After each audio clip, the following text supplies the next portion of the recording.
Neste momento do ano eleitoral, os partidos buscam identificar quem serão seus candidatos em outubro, como vão viabilizar as candidaturas e que alianças irão buscar, para, no passo seguinte, lidarem com muitos outros desafios. As eleições em meio à crise de confiança na política, o limite de dinheiro nas campanhas e as novidades da legislação que entraram em vigor em 2018. Sobre tudo isso e as disputas que serão travadas, eu converso com o deputado Duarte Bechir, do PSD. Bem-vindo, deputado. Obrigado. Prazer ter o senhor aqui. Prazer é todo nosso. Deputado, nas capitais e regiões metropolitanas, tudo leva a crer que há um desgaste muito grande das forças políticas tradicionais. E como é que o senhor acha que isso vai impactar? Isso deve, a gente supõe que isso deve impactar o voto nessas regiões. E no interior? O senhor é um deputado que tem a sua votação no sul de Minas, praticamente né? Só lá. Numa área do sul de Minas. E conhece bem o interior e as campanhas no interior. Como é que isso vai acontecer no interior? Bom, eu acho que o seu relato, ele é 100% do que eu também sinto que está acontecendo. Especialmente nas cidades grandes, vamos citar Juiz de Fora, Divinópolis, Uberlândia, Uberaba, Sete Lagoas, as cidades polos. Eu estou sentindo que as pessoas, quanto mais população, mais a indiferença com a política. E essa indiferença não chega na proporção que hoje se encontra na capital e nas cidades polo, nas pequenas cidades, nos redutos eleitorais em cidades pequenas. É porque nas capitais e nas cidades grandes não existem os dois lados, não existem os dois adversários históricos, não existe disputa de grupos políticos. Belo Horizonte não tem grupo político. Quem comanda Belo Horizonte? Aí você me pergunta, você vai para Conceição das Pedras, pertinho de Pedralva, lá é o 14 e o 45. O 14 disputa com 45. Que são famílias, né? São. E o candidato do 14 tem que vencer o candidato do 45. Depois da eleição, quem ganhou a eleição foi o nosso grupo. Isso não existe nas cidades grandes. Então, o voto ainda vai ser mais aproveitado em percentual nas pequenas e até médias cidades do que nas grandes cidades. Quer dizer, isso, o senhor está querendo dizer, então, quer dizer, que permanece como, será do mesmo jeito as campanhas no interior? Ou tem outros recursos, táticas novas que podem ser adotadas? Como é que o senhor está vendo essa campanha? Tá, eu vejo que, como a legislação delimitou o custo para cada candidato, o federal pode gastar até 2,5 milhões e nós temos 1,5 milhão para o estadual gastar. 1 milhão ou 1,5 milhão? 1 milhão. 1 milhão. 1 milhão para o estadual. Sim. E 2,5 milhões para o federal. Isso. O que acontece? Vamos ter que reinventar alguma coisa de fato, porque nós temos, se você olhar na prestação de conta que está disponível no TRE, você vai ver candidato a deputado estadual ter declarado 5, 6 milhões de reais para eleger. Isso na eleição de passada. 2014. Você vai ver candidato federal que declarou ainda muito mais do que 5 milhões para eleger deputado federal. Isso vai mudar? Vai mudar. Pode mudar? Eu acredito que sim.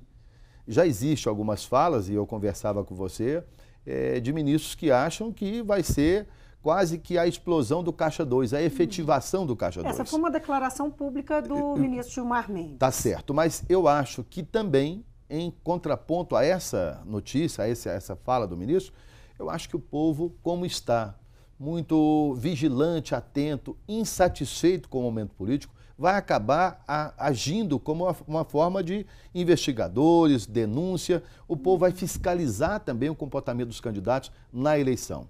Por exemplo, temo muito que você chegue numa determinada localidade, onde você não fazia político ou faz com muita liberdade, contrata carro de som, contrata cabo eleitoral e aquilo você imaginava que poderia ficar para ser sem prestar conta daquilo. E as pessoas podem te denunciar, ir ao juiz, ao promotor, pergunta se aquela pessoa recebeu do deputado. Esse carro de som está na relação que o deputado entregou ao TRE, que ele pagou e gastou? Eu acho que vai ter muito denuncismo e o povo com a insatisfação. O senhor acha que isso é mais fácil de acontecer no interior do estado? Acho, com toda certeza. Porque as relações são mais pessoais, justamente mais conhecem próximas. mais e as pessoas vivem mais o dia a dia um do outro. E as disputas também são mais duras, é conforme eu te falei.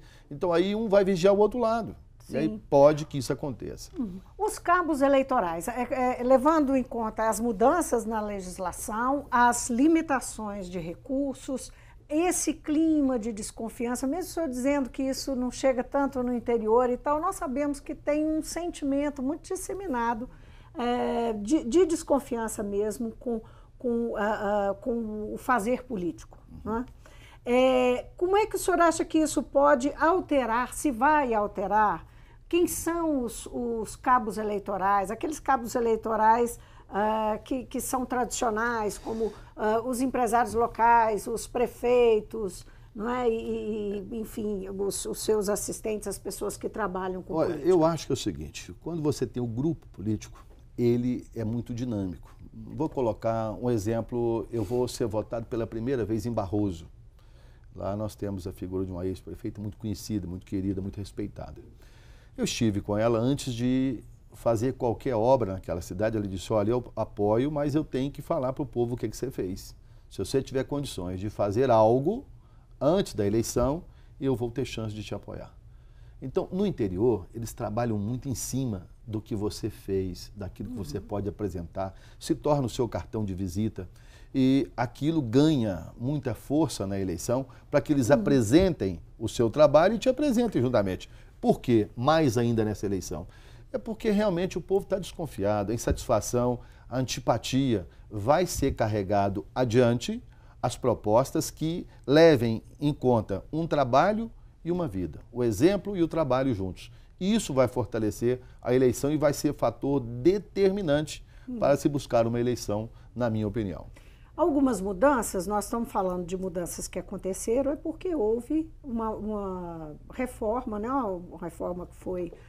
mínima, mas aconteceu. Pequena, mas aquém do que era esperado, mas ela aconteceu, foi aprovada no Congresso e passa a valer as primeiras regras novas, começam a valer agora em 2018.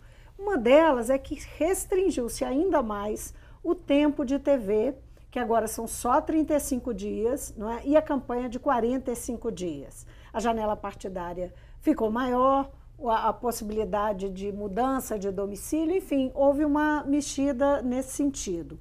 O que o senhor acha que essas mudanças a que eu me referi, especialmente o uso da TV, pode influenciar? Eu sei que para a candidatura proporcional, não é? Talvez não tenha nenhum peso, porque aparece um monte de fotinhas. É muito rápido, né, a aparição. Mas o que pode implicar aí um espaço melhor para a coligação, por exemplo, que o senhor fizer parte? Eu vou dividir em duas etapas a minha resposta para contemplar aí o objetivo da sua pergunta. Você disse no primeiro momento que a reforma não foi ideal, foi aquém. Realmente, estudou-se na possibilidade, quando falou-se na reforma, de implantar o voto distrital misto, para que as regiões tivessem em cada uma delas o seu representante. Não foi possível. Tentaram o voto majoritário. Os mais votados seriam eleitos sem obedecer à proporcionalidade. Não ia ter a proporcionalidade. Você lembra disso? Também não passou. Então, onde chegou? Chegou num ponto que agrada, que acolhe, que abriga quem está no poder. Se você tira o tempo de TV, quem já é conhecido se mantém. Quem não é conhecido, não se tem tempo para apresentar. Numa campanha curta, com o tempo de TV reduzido, como as pessoas vão conhecer? Exemplo de prática, o deputado Rodrigo Pacheco começou a crescer já no finalzinho da campanha para prefeito de Belo Horizonte. Estou dando o Rodrigo como exemplo, porque é um nome hoje festejado aí para ser possível candidato, mas que fala muito bem, se posiciona, inteligente, versátil, dinâmico, mas que o tempo de televisão foi o seu principal adversário. O período da campanha foi adversário. Então, com esse tempo reduzido, e diz que esse recurso que não vai ser mais gasto, vai ser levado... Só para o pessoal do interior que não sabe quem é Rodrigo Pacheco, ele foi candidato à prefeitura de Belo Horizonte, é o deputado federal. Ele é deputado federal pelo PMDB. Esse tempo reduzido, olha, nós vamos... Desse recurso que se gastava, nós vamos gastar na campanha. Essa foi a ideia, economizar aqui para passar para lá. E isso beneficia quem? Quem já é conhecido, quem já está na mídia, quem já tem algo pronto, feito, colocado, história. Eu acho que essa regra também não beneficiou as novas lideranças. a renovação que às vezes as pessoas esperam, ela não foi feita para ajudar a construir novas lideranças. Então, eu acho que acaba que ficando quem está e que a renovação não vai ser tão grande como se espera aí, os segmentos, especialmente da mídia, porque não se dá tempo de construir novas lideranças. E o senhor, pessoalmente, está animado? Seu partido, essas perspectivas para a disputa propriamente dita esse ano, majoritária?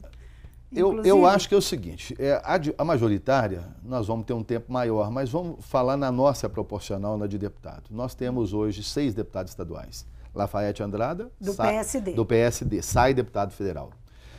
Leandro Genaro, com outros dirigentes da Igreja do Evangelho Quadrangular, está aí conversando, talvez não fique, possa ficar conosco no PSD. Fica certeza, Fábio Xerém, Dr. Wilson Batista, Cássio Soares e eu. Nós temos 4 candidatos, 4 deputados com cadeira, que permanecem para a reeleição. Eu acho que os 4 deputados do PSD são deputados atuantes e que vieram para cá com votações consagradas, tudo quase acima de 70 mil votos, esses deputados, e alguns deles que chegaram próximo de 100. Então, são votações muito fortes que dão a oportunidade de serem aí, mais uma vez, reconduzidos aos cargos. Eu acho que o trabalho que cada um fez aqui e nas suas bases é que leva em conta. E o majoritário, quer dizer, a majoritária é que se começa agora, para o governo do Estado. O que vai ser o PSD? Onde nós vamos estar? Com quem estamos conversando? Isso começou agora, é muito recente. Tá, então antes da gente entrar especificamente do que o PSD está discutindo, conversando, perfeito, eu queria colocar para o senhor o cenário que a gente está vendo se formar no horizonte para essa disputa pelo governo de Minas. As forças políticas mais fortes, que antes eram 2, PT, comandando um campo político, e PSDB, outro campo político, parece que agora vão virar 3. O campo político do PSDB, nós temos aí parece uma divisão, não é? Com Diniz Pinheiro, que foi presidente da Assembleia, o deputado Diniz Pinheiro. Foi do PSDB. Que foi do PSDB, hoje está no PP e pode sair do PP, mas enfim está se aliando a Márcio Lacerda do PSB, como uma terceira força que deve ter expressão na disputa. O que o PSD, o que o senhor está vendo desse cenário? Olha, a movimentação nesses meses que antecedem aí o período de transferência, ela é muito útil para o desenvolvimento do processo. Agora se fala muito, mas o que acontece é a partir de março, quando se define a janela, e até mesmo, por exemplo, dizem que o nosso governador poderia renunciar e vir como candidato a Senado. São conversas no meio político. Então, são muitas... Emissários deles já negaram isso a mim também já negaram, mas eu disse que são conversas que estão colocadas e nenhuma afirmação realmente por parte do governador que isso vá acontecer. Mas são conversas. Nesse momento, o PSD conversa com Márcio Lacerda. O retrato de agora, você me pergunta, vamos tirar aí uma fotografia. Sim. Bateu, o PSD conversa com Márcio Lacerda. Unicamente com Márcio Lacerda nesse momento.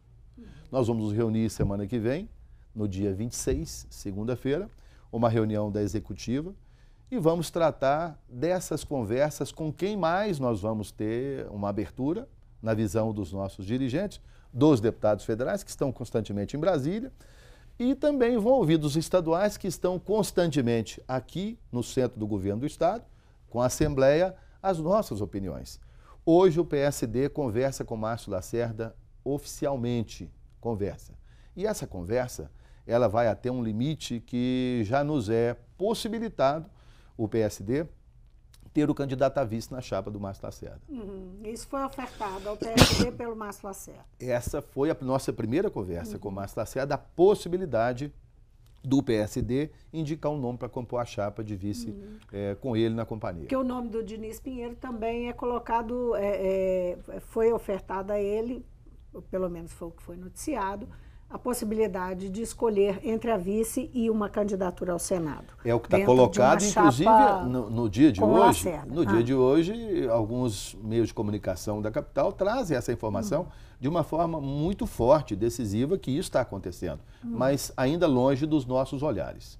Eu falei com o presidente Diego, falei, presidente, alguma movimentação aí no cenário que você ainda não deu tempo de nos passar? Falei com ele ao telefone, ele falou assim, Duarte, o que acontece, na nossa opinião, é que essas pedras começam a serem colocadas no tabuleiro, mas não de forma real. O que está certo é aquilo que nós conversamos com o Lacerda. Não tem outra história ainda. Alguns jornais, algum vídeo de comunicação coloca aí uma pedra no tabuleiro para criar um ambiente de discussão, como foi colocado o governador, aventada a possibilidade de ir para o Senado.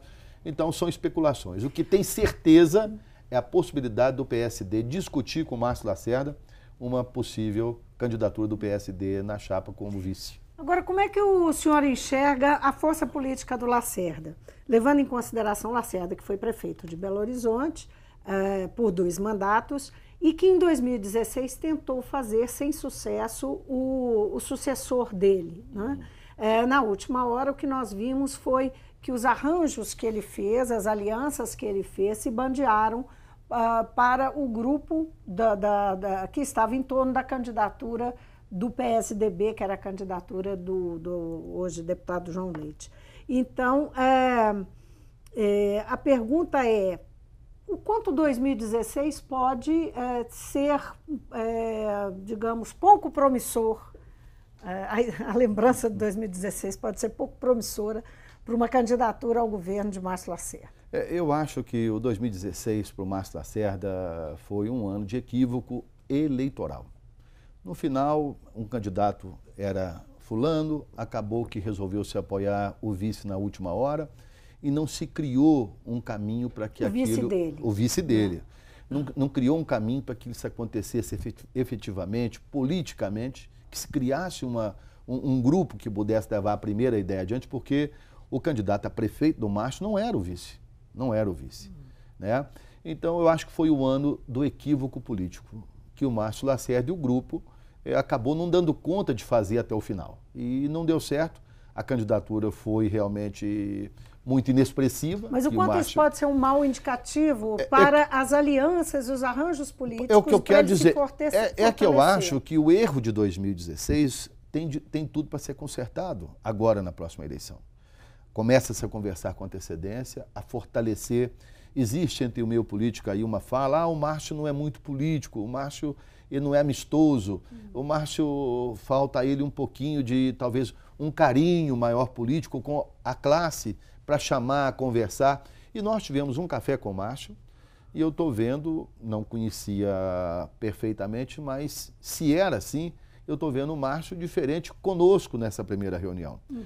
Agradável, chamando o PSD para conversar da importância do partido. Então, eu acho que 2016 foi um erro que está sendo corrigido agora. O PSD, o senhor está falando em conversas, né? Isso. Conversas não são necessariamente o Délio Malheiros é do nosso partido até. Que possibilidade existe do PSD e, por exemplo, para uma aliança em torno da reeleição do governador? Bom, o que nós temos agora... O PSD hoje não está na oposição ao governador aqui na casa. Não, estamos votando com o governo, apoiamos o governo. O que acontece? É o que eu lhe falei no início. Hoje são conversas. Nós iniciamos com o Lacerda, queremos e vamos ouvir o presidente da Assembleia, o deputado Adalclévia Lopes, sobre a situação que o presidente também está vendo, o que a gente pode construir junto, porque, quer queira, quer não queira, o sentimento do deputado estadual difere do federal. O federal tem uma vida ligada a Brasília, não liga ao governo do estado, e nós estamos ligados diretamente ao governo do estado. A nossa relação com o líder do governo, Durval, é muito boa, com o próprio presidente da Assembleia é muito boa. Então, nós temos ainda algumas conversas para serem tratadas e nós, os deputados estaduais, levarmos ao partido a nossa visão, o nosso ponto, como é que nós achamos que deva e combinar com os federais o debate, o que eles querem, como eles estão vendo, mas também que ouçam os estaduais. Agora, quando o senhor fala isso, deixa claro uma outra coisa. O senhor fez parte, o seu partido fez parte de um campo político que era o campo que estava durante muitos anos esteve sob a liderança do PSDB de Aécio Neves.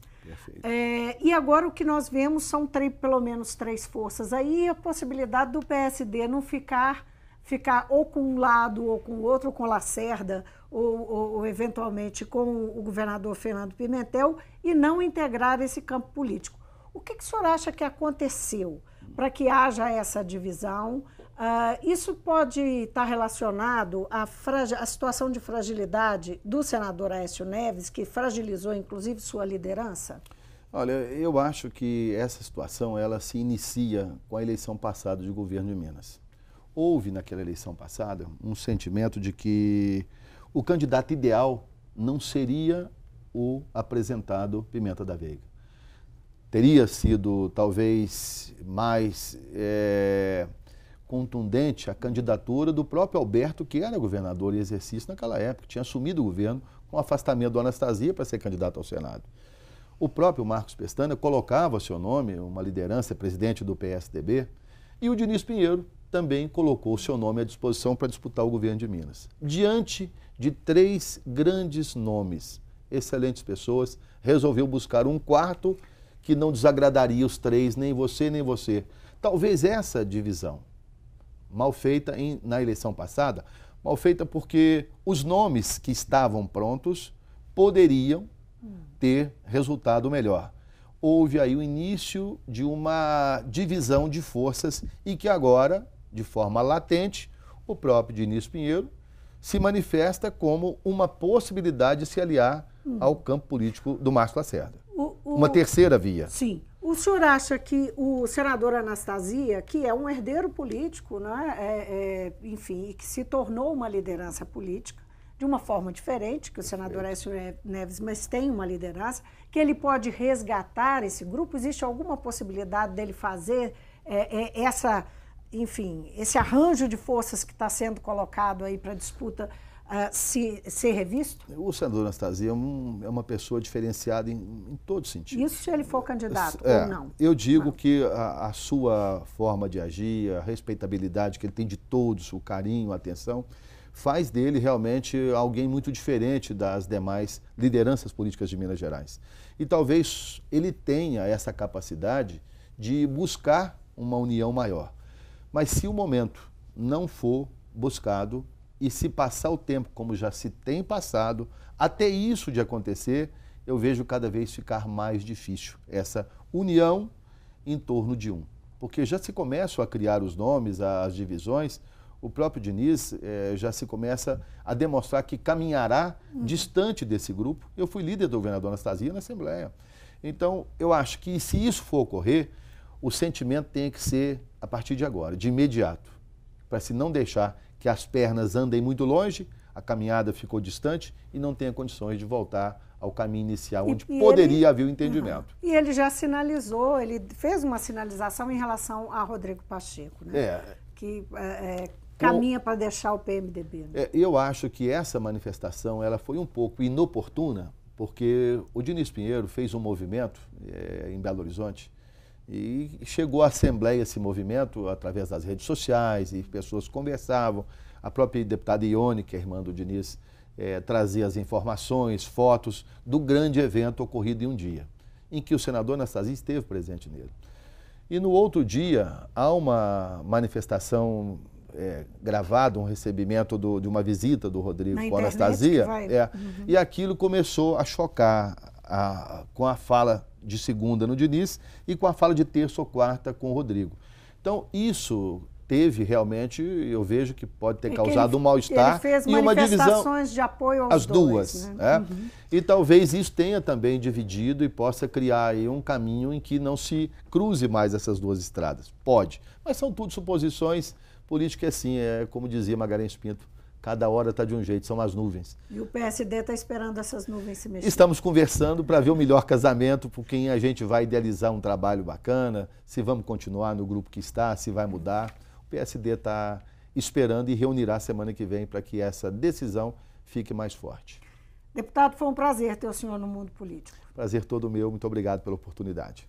Eu conversei com o deputado estadual Duarte Bechir, do PSD. Nós falamos aqui dos desafios das campanhas políticas, sejam as proporcionais, sejam as majoritárias, e especificamente da disputa e o cenário eleitoral que se avizinha para outubro, aqui em Minas Gerais. O Mundo Político fica por aqui. Obrigada por nos acompanhar e até o próximo programa.